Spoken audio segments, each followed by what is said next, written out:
At sinabi rin sa isang interview, alas 3 ng umaga, natanggap na yung notice of arrest nung Martes, March 11.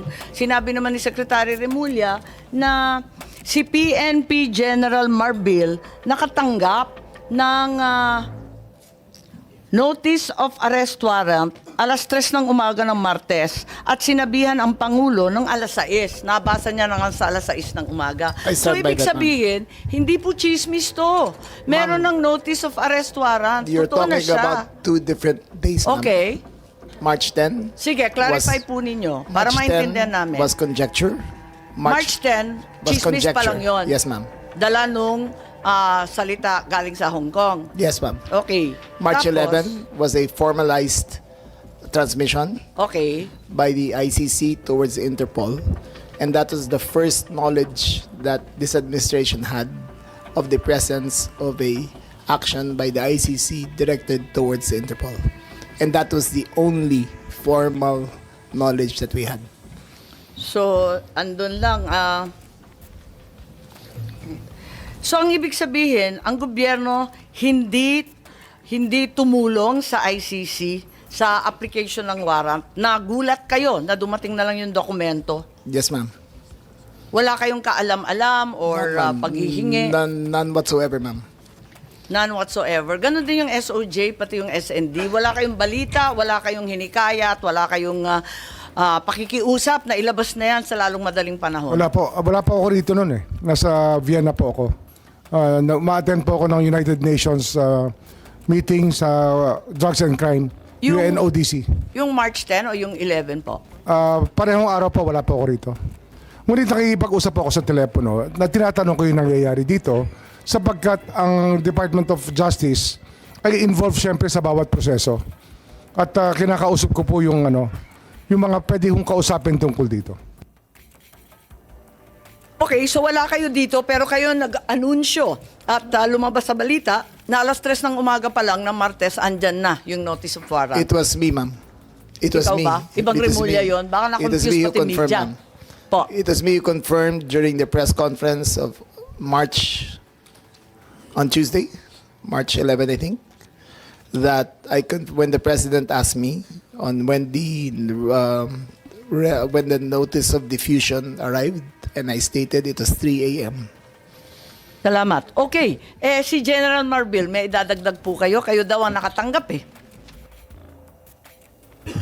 Mama, natanggap ko po yun ay more or less after ng 3 o'clock. So, usually, ito po talaga ginagawa namin. Pagka meron pong request ang PCTC Interpol, we act po dun sa kanila po. Kung ano po yung request ng PCTC Interpol. Maraming salamat, General Marbil. At Interpol ang binabanggit na natin ngayon. So yung Interpol, ang Pilipinas ay isa sa founding member. Isa tayo sa nanguna sa pagtatatag ng Interpol noong 1952. Interpol's purpose is to facilitate cooperation and assist member nations. So crime information sharing, investigative support, specialized training, transnational crimes in particular are the focus of this agency. And this comprise terrorism, cybercrime, organized crime, financial crime, and anti-corruption.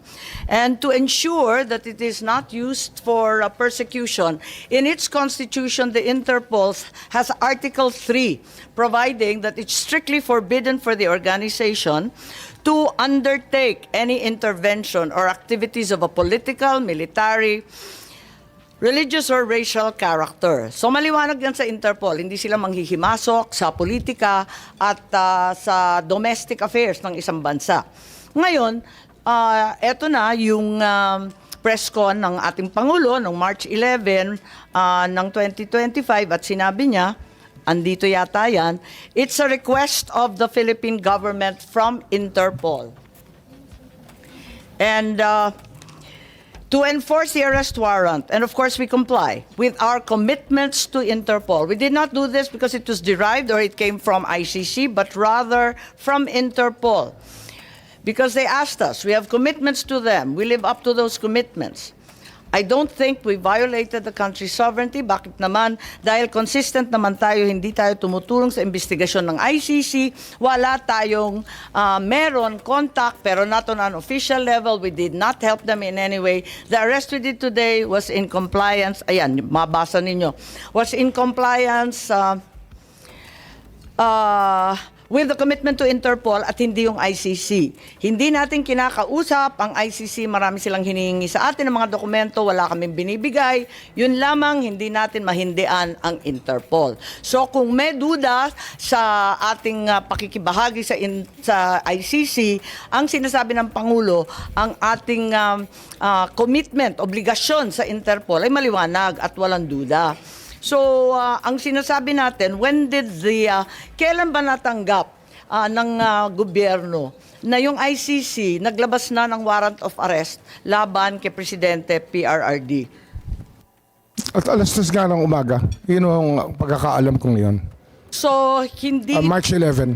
no inkling before, may marites lang. Sabi Marites lang po. Marami hong, ilang taon na po yung sinasabi na may lalabas na warrant of arrest. Ngunit ngayon lang ho talaga lumabas. March 11, alas 3 ng umaga. So hanggang sa March 11 ng alas 3, na tulad ng sinabi ni General Marbil, natanggap ninyo nung umaga, ay wala kayo ka-idea. The only information we got was the words of the former president in Hong Kong. Sa Hong Kong, Sa Hong Kong, ma'am. na andyan na. Yes, ma'am. Siya pang nauna, hindi kayo. Yes, ma'am.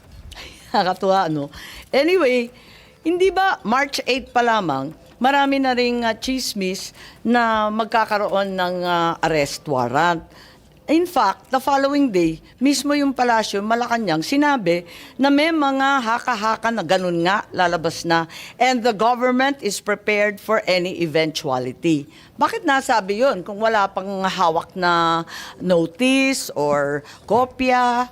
March 8 pa lang to, nagsalita na yung Malacanang. Ma'am, Ibig sabihin, andun na. Ma'am, the government is prepared for any eventuality at all times. That is the nature of our job. We will always be prepared.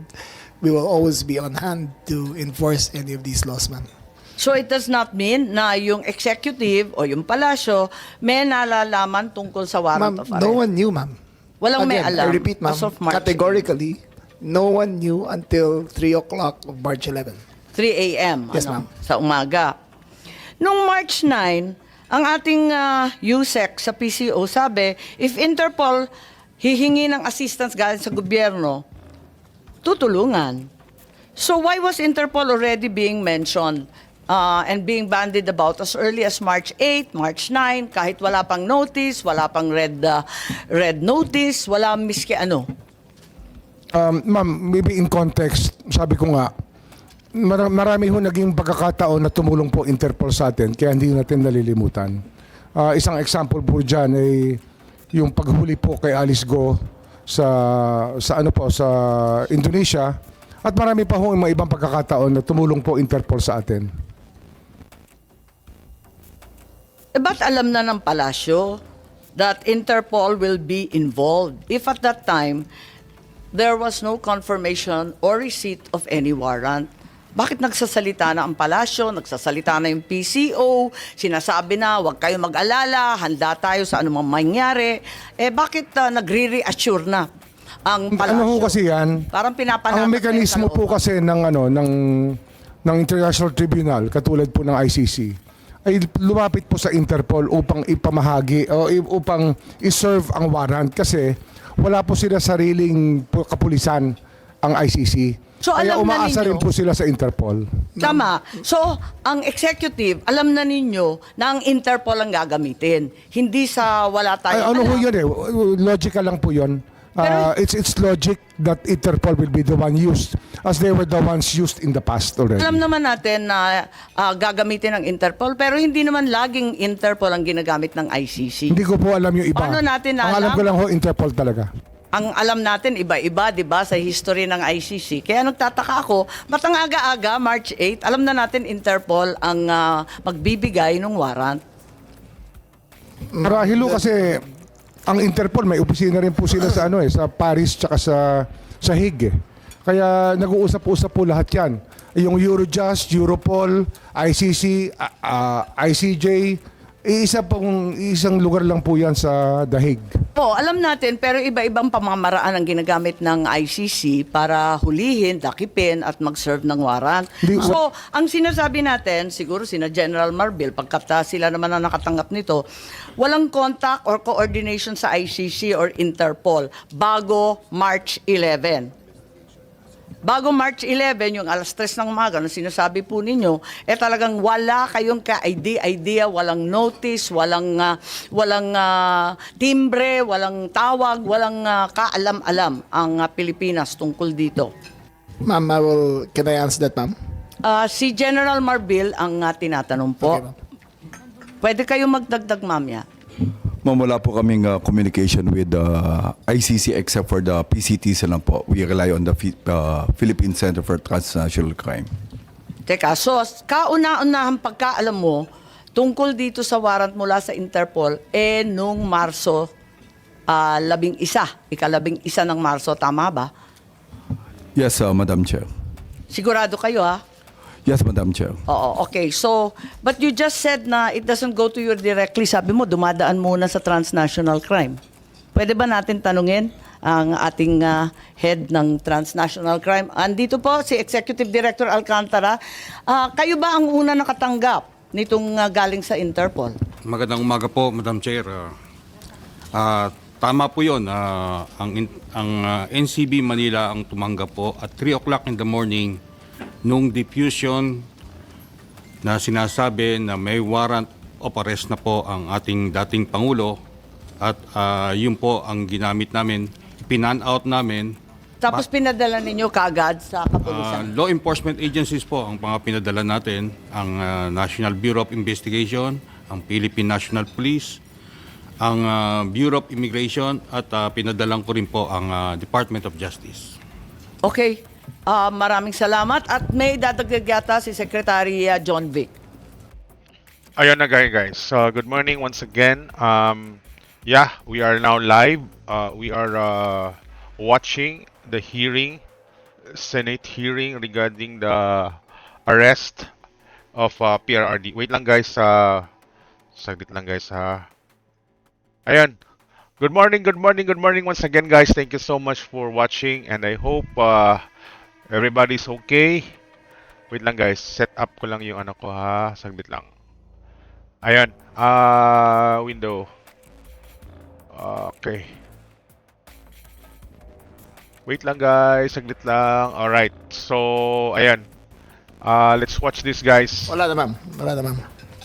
Okay.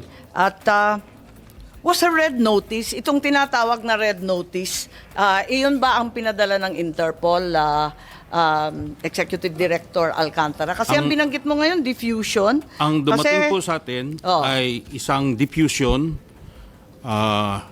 isang commonly tinatawag na red diffusion. Teka, ang pagkaalam ko, iba ang notice at iba ang diffusion. Iklaro po ninyo. Ano Ayan na. Awan ko kung paano nila ini-explain to pero malinaw naman guys na magkaiba yung form na yon. Notice at saka diffusion. na natanggap? Papaliwanag ko po. Ipapaliwanag ko po. Ang red notice po ay Yun pala, red notice. Red notice kasi guys, yun yung parang final talaga or parang official na warrant of arrest. Yun yung dapat na iserve kay PRRD pero walang red notice guys na nangyari.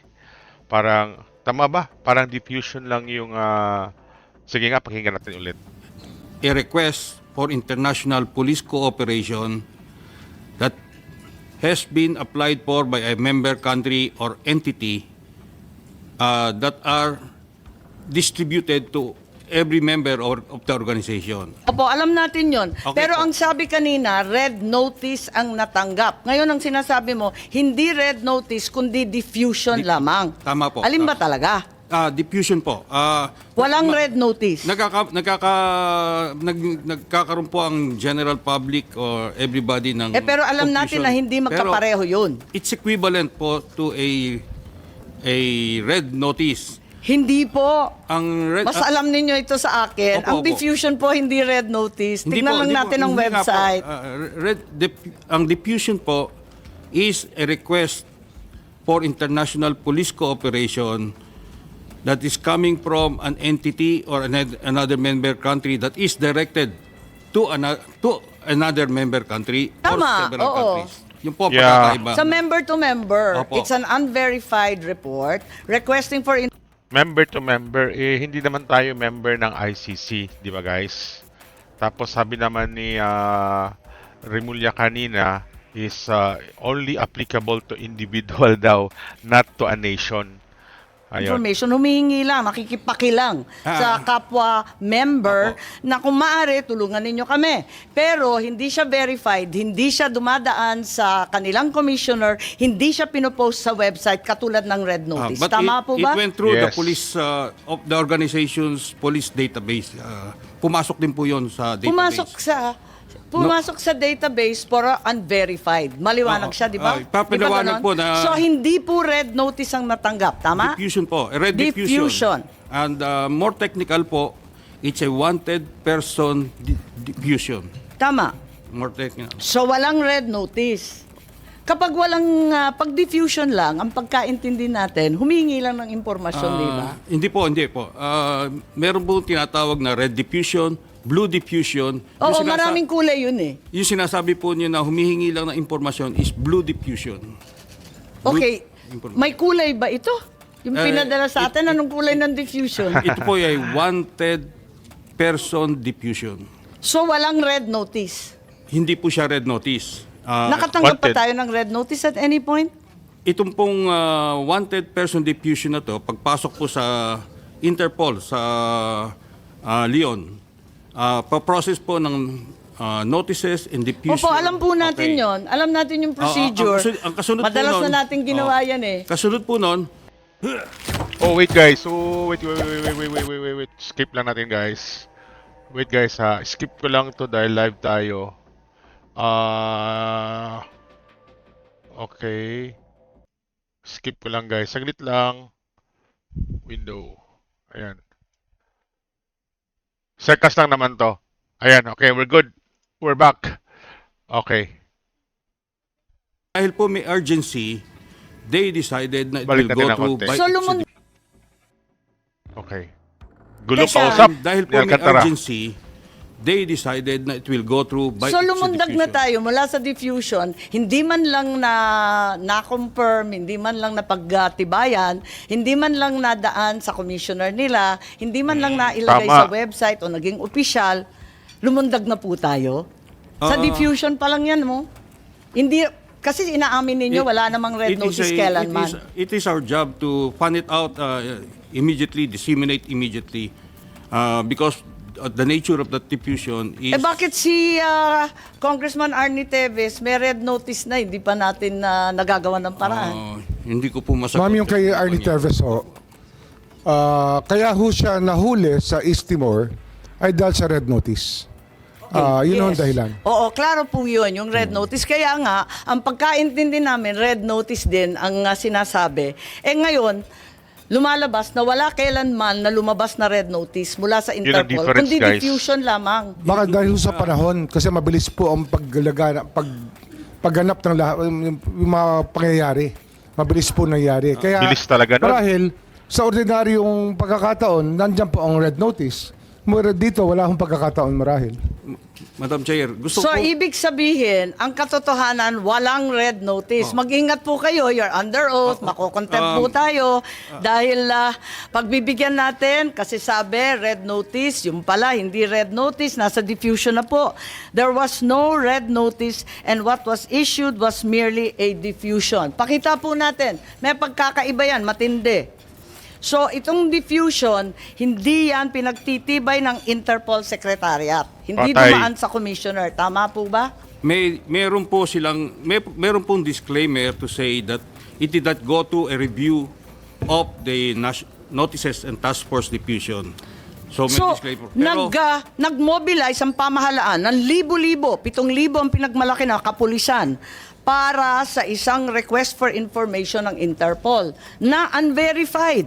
Pinahihingi lang. Walang sinasabing nagmamadali. Pero lahat ng government resources pinaandar na dahil sa simpleng request sa kapwa membro. Tama po? Ang iko-correct ko po ay hindi information ang hinihingi po. It is a wanted person notice, diffusion notice. Diffusion.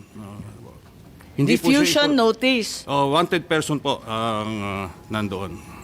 Okay, pakita natin. Medyo maliit ang letra, pero basahin natin. Pwede bang palakihin para mabasa na maigi pa?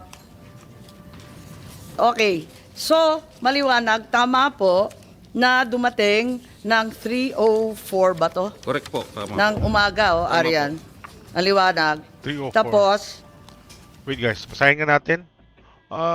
Subject diffusion request Duterte Rodrigo Roa. Okay, wanted. Nakalagay guys, wanted. The General Secretariat has not conducted a compliance review of the diffusion. If you identify any doubts on compliance with the Interpol's rules, please inform NDTF. Okay. From International Criminal Court, Manila, Philippines. Importance high. Okay. Duterte Rodrigo Roa, wanted in CB message reference. Okay. File number. Please arrest the subject of this diffusion. This diffusion is transmitted after prior consultation with the government of the Philippines. Ooh, there's a prior consultation with the government of the Philippines, who have agreed to comply with this request for arrest. This diffusion relates to the international warrant arrest, okay, which has also been formally transmitted to the government of the Philippines. Status wanted, purpose arrest. Oh my gulay. Okay? So talagang may arrest, okay? ang request dito, after prior consultation with the government of the Philippines. So, hindi Meron ba? Nakalagay? Binasa ko na eh. Okay. Compliance with repose. Okay. Sige, pakinggan po totoo natin. na March 11, 3 a.m. lang ninyo nalaman. Kasi nakasabi Anong dito, date ba nito? Okay, March 10. 10/3/2025. So March 10, okay? sa page 1, after prior consultation with the government of the Philippines who have agreed to comply with this request. Ibig sabihin, ang pamahalaan ay nakausap na, una, ikalawa, sumang-ayon na. So, ibig sabihin, ito formal transmittal lang. Walang sinasabi dito na biglaan ito. Kaya nga, March 10 pa lang 7,000 ng pulis na ang minobilize eh. Bakit sinasabing ganito? Yung sinasabi po nyo na... Hindi, binabasa ko lang to eh. Opo. Ang matatanong po natin dyan ay yung nagpadala po nung... yung nag-apply po, ICC. Sila po naglagay niyan eh. Hindi po tayo. Ibig ko nagsisinungaling ang Interpol? Hindi po Interpol ang nagsisinungaling. Yung gumawa Pero po- ang Interpol ang sinasabi ninyo eh. Sabi nila dito eh, itong diffusion ng Interpol, pagkatapos ng konsultahan sa pamahalaan. Tapos sinasabi pa rito na hugas kamay ang Interpol at hindi pa sila gumagawa ng compliance review. Hindi pa nila naimbestigahan, hindi pa nila napapatunayan itong diffusion. At kung may duda, sabihan na lang sila kasi hindi pa daw nila naaasikaso to. Yan yung sinusunod nilang format, ma'am. Hindi ho lahat na sinasabi dyan ay gano'n na lang po ang katotohanan kasi nag-iingat lang po sila na makatabig sila na mali. Kaya Pero- marami ho silang paniguradong mga salita sa kanilang form letter. Form letter po yan eh. Sasabihin nila na Nagaya ho meron niya, nung sinabi na meron silang konsultasyon, pagkatapos pero makipag-ugnay sa gobyerno ng Republika ng Pilipinas, ang palaisipan ko po, sino ang kausap dito? Dahil hindi naman po kami ang kausap. sinasabi ninyo, palusot lang to, hindi to totoo. Hindi po, yung Paano form tayo letter. maniniwala sa Interpol Yun nito? po yung kanilang form letter. Kaya, kung ako, hindi ko ho alam talaga kung sinong kausap. Pero may sinasabi po dyan na meron silang kausap. Pero Okay. ako, wala akong kaalaman. Baka alam ng kapulisan, sino ho ang kausap, baka alam ni Secretary Anyo. Ang liwa-liwanag dito, hindi naman ako nagchichismis o naghahaka-haka. Ang liwanag eh. nakausap na daw yung gobyerno at sumang-ayon na daw ang gobyerno na arestuhin. Paano ba to? At ito daw ay formal transmittal lamang. Ibig sabihin, nauna yun. Andyan yan, liwanag oh. Anybody wish to comment? Secretary Anyo, please. General Marbil. Bakit may prior consultation and assent? Bakit sumang-ayon ng mas maaga?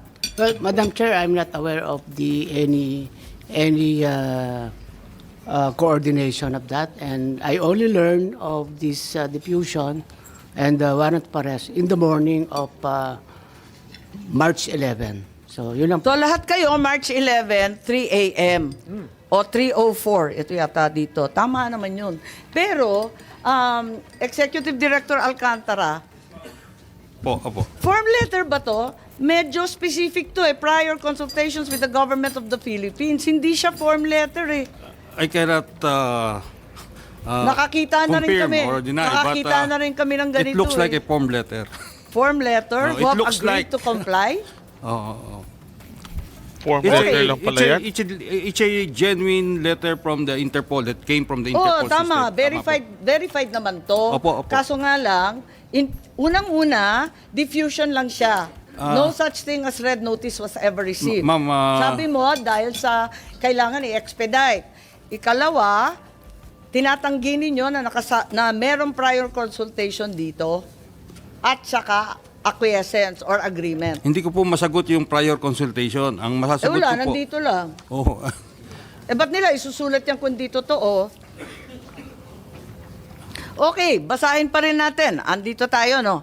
Ayan, si Senator Cayetano, maraming nakikita yata Tapos sa page 2, no? Gusto ko lang matignan to, no?